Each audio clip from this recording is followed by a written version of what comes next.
हम बिगाड़ा। 3 बहुओं के रवैये से सासू माँ बहुत परेशान थी।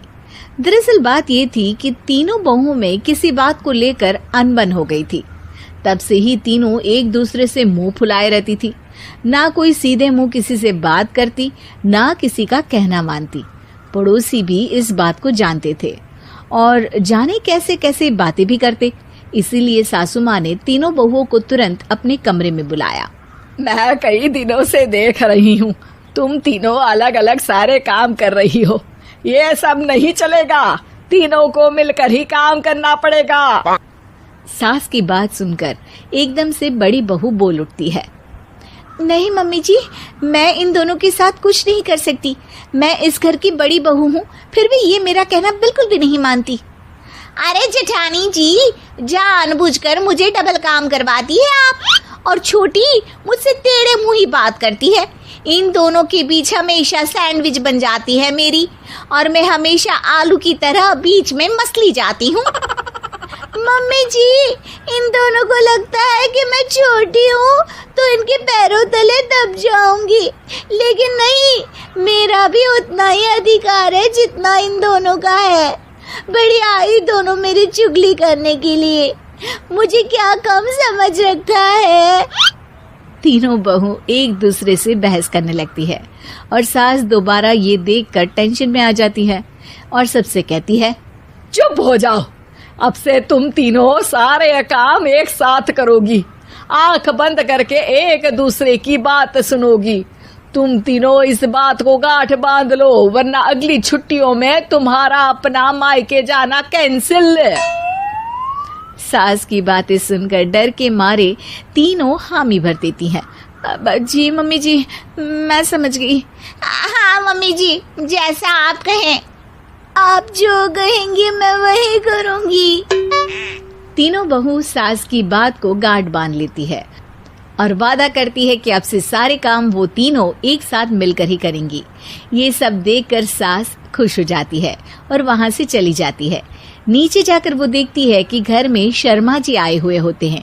सास जोर से आवाज लगाकर कहती है, अरे बहू, जरा चाय बनाकर तो लाना, शर्मा जी आए हैं। सास की बात सुनकर तीनों बहू तुरंत किचन की ओर भागती है और चाय बनाना शुरू कर देती है।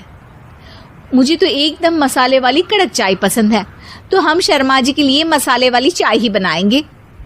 अरे नहीं दीदी, गर्मी के मौसम में मसाला चाय कौन पीता है? मैं तो शर्मा जी के लिए इलायची वाली चाय ही बनाऊंगी। ये कैसी बात कर रही हैं आप दोनों?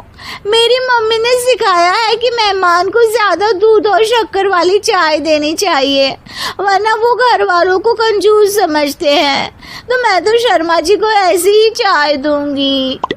तीनों बहुएं अपने अपने तरीके से चाय में शक्कर, मसाला, पत्ती सब डाल देती है। उबलने के बाद तीनों मिलकर चाय बाहर लेकर जाती है और शर्मा जी और सासू माँ को देती हैं। चाय पीने के बाद शर्मा जी सासू माँ को देखकर शर्मा जाते हैं और शर्मिंदा महसूस करते हैं कि आखिर उन्होंने चाय पीने के लिए हामी क्यों भरी। सासू माँ भी चाय पीना शुरू करती है और कहती हैं, अरे बहू, ये कैसी चाय बनाई है? चाय है या मीठे दूध की बासुंदी? हाँ, चाय अच्छी नहीं लगी क्या? कोई बात नहीं, हम पराठा बनाकर लाते हैं। चलो चलो अंदर। हाँ चलो। हाँ, आती हूँ मैं भी। नहीं, मेरा पेट चाय नहीं चौपट कर दिया, वही काफी है। पराठे से पोपट नहीं करवाना, मैं तो चलता हूँ।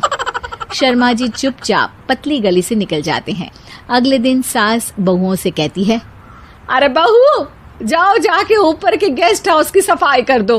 कल हमारे यहाँ मेरे दूर के रिश्तेदार आने वाले हैं, तो पूरे कमरे को चमका देना, समझी? तीनों बहू सास की बात को मानकर ऊपर सफाई करने चली जाती हैं और तीनों कमरे की सफाई चालू कर देती है। बड़ी बहू मकड़ी के जाले साफ करती है, तो बीच वाली झाड़ू लगाना और छोटी वाली सर्फ डालकर जमीन धोना शुरू कर देती है।